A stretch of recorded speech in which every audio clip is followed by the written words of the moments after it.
Chapter 102. A Bower in the Arsacides. Hitherto, in descriptively treating of the sperm whale, I have chiefly dwelt upon the marvels of his outer aspect, or separately and in detail, upon some few interior structural features, but to a large, thorough, sweeping comprehension of him, it behooves me to unbutton him still further. And, untagging the points of his hose, unbuckling his garters, and casting loose the hooks of the eyes and of the joints of the innermost bones, set him to his ultimatum, that is to say, his unconditional skeleton. But how now, Ishmael? How is it?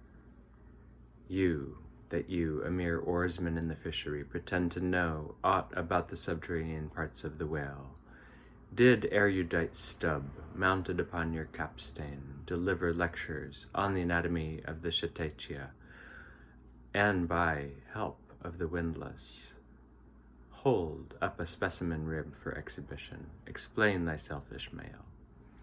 Can you land a full-grown whale on your deck for examination, as a cook dishes a roast pig? Surely not.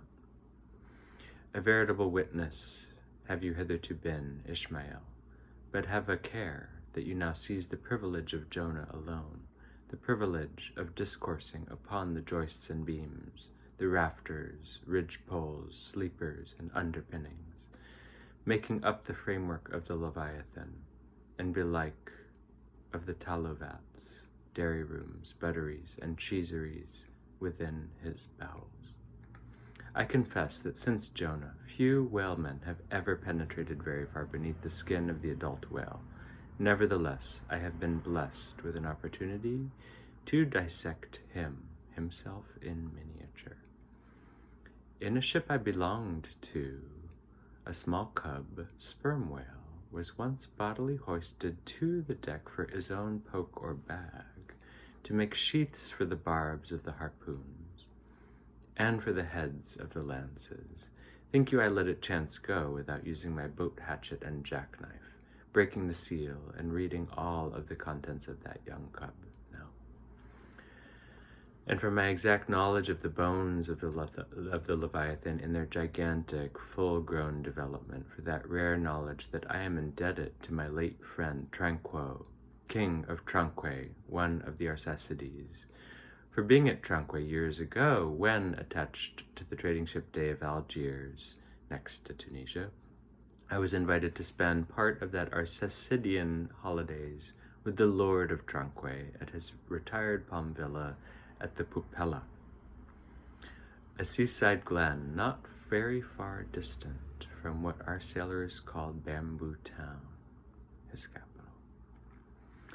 Among many very other fine qualities, my friend Tranquo, being gifted with a devout love for all matters of barbaric virtue, had brought together in Pupella whatever rare things the more ingenious of his people could invent, chiefly carved wood, of wondrous devices, chiseled shells, inlaid spears, costly paddles, aromatic canoes, and all of these distributed among whatever natural wonders the wonder-frighted, tribute-rendering waves had cast upon all of his shores.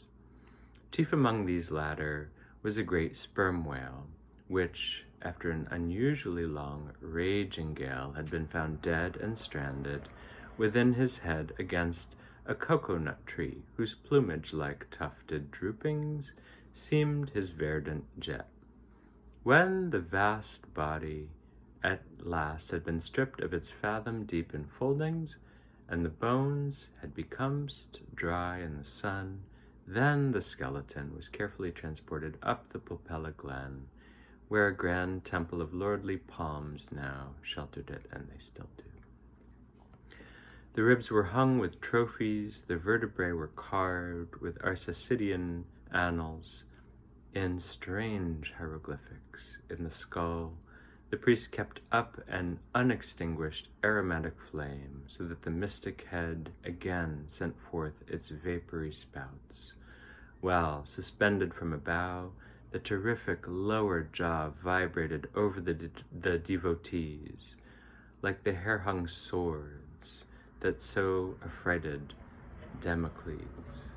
It was a wondrous sight at the time. The wood was green as the mosses of icy glen. The trees stood high and haughty, feeling their living sap. The industrious earth beneath was as a weaver's loom, with a gorgeous carpet on it, whereof the ground vine tendrils from the wharf and the warp and the woof, and the living flowers of the figures, all the trees with their laden branches, all the shrubs, the ferns, the grasses, the message-carrying air, all these unceasing were active. Through the lacings of the leaves, the great sun seemed a flying shuttle, weaving the unwearied verdure. O busy weaver, unseen weaver, pause one word. Whither flows the fabric? What palace may it deck? Wherefore are all these ceaseless toyings? Speak, weaver. Speak, stay thy hand, but one single word with thee. Nay, the shuttle flies, the figures float from forth to the loom, the freshet rushing carpet forever slides away. The weaver god he weaves, and by that weaving is he deafened, and he hears no mortal voice. And by that humming we too, who look on the loom, are deafened too. And only when we escape it shall we hear the thousand voices that we speak through it. Even so, it is all material factories, the spoken words that are inaudible among the flying spindles. Those same words are plainly heard without the walls, bursting from the open casements. Hereby the villainies are detected. Ah, mortal, then be heedful, for now, in all of this din, the great world's loom, thy subtlest thinkings may be overheard afar. Now amid the green, life-restless loom of the Arsacidean wood, the great white worshipped skeleton lay lounging, a gigantic idler.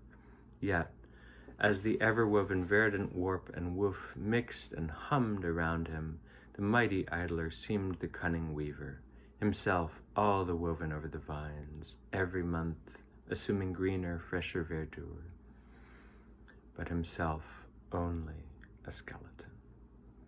Life folded death, death trellised life.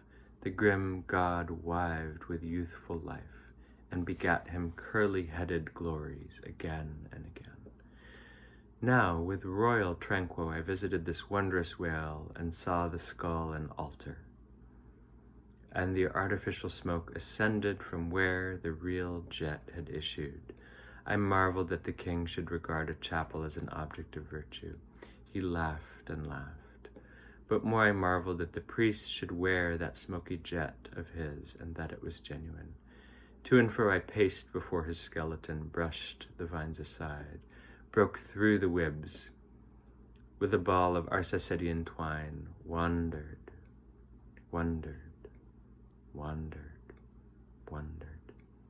eddied long amidst its many winding, shaded colonnades and arbors. But soon my line was out, and following it back, I emerged from the opening where I entered. I saw no living thing within. Naught was there but bones. Cutting me a green measuring rod, I once more dived within the skeleton.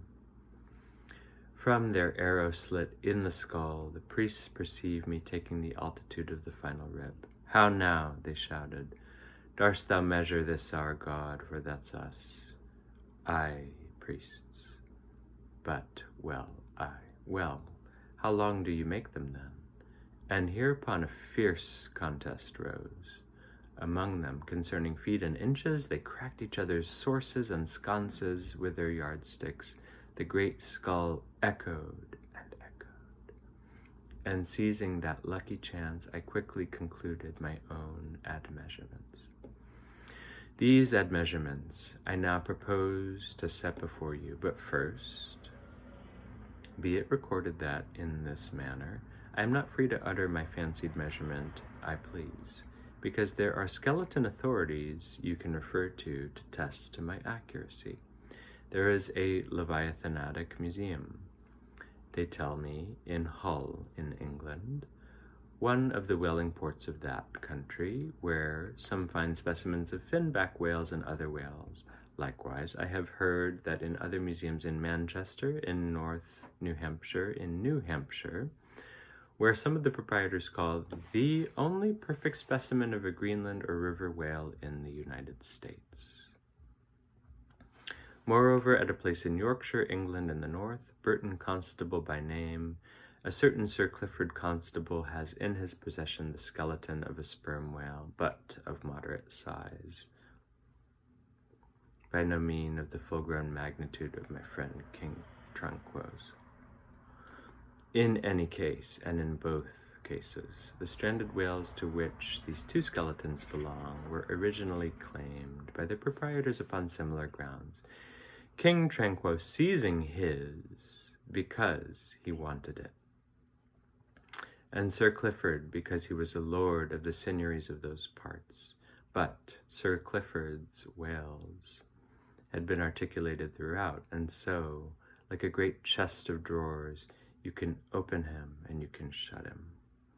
In his bony cavities, spread out his ribs like a gigantic fan, and swing all day upon his lower jaw. Locks are to be put upon some of his trap drawers and shutters, and a footman will show round future visitors with a bunch of keys at his side. Sir Clifford thinks of charging 2d for a peep at the whispering gallery of the spinal column, 3d to hear the echo in the hollow of his cerebellum, 6d for the unrivaled view of his forehead. The skeleton dimensions I shall now proceed to set down are copied verbatim from my right arm, where I had them tattooed, as in my wild wanderings of the period. There is no other secure way of preserving them and such valuable statistics.